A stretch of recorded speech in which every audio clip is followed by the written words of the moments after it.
नमस्कार, म जनयुद्धको घाइते रमेश श्रेष्ठ। 2052 सालदेखि 2062-63 सालसम्म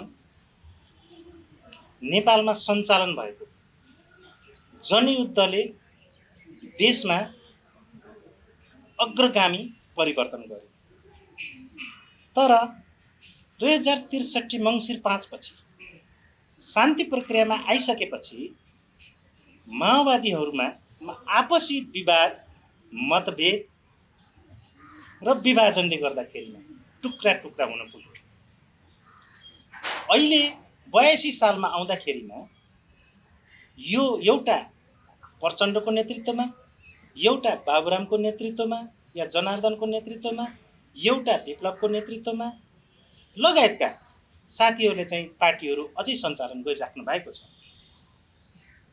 यो बलिदानीपूर्ण इतिहासलाई रक्षा कसले गर्ने? मुख्य प्रश्न अहिले यहाँ आएको छ। त्यसले गर्दाखेरिमा हामी केही साथीहरू मिलेर एउटा यस विषयलाई चाहिँ निरन्तरता अर्थात् यसको रक्षा कसले गर्ने भन्ने विषयमा चाहिँ हामीले विचार र इतिहासदेखि वर्तमानसम्म भन्ने विषयलाई लिएर चाहिँ पोडकास्ट सुरु गर्न गइरहेका छौँ।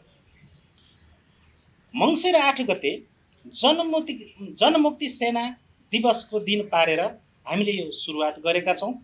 अब 2052 देखि 62-63 सम्मको जनयुद्ध र त्यसपछि 82 सम्मको विषयलाई लिएर गरिने पोडकास्ट रमेश श्रेष्ठसँग भन्ने कार्यक्रम हामीले सञ्चालन गर्न गइरहेका छौँ।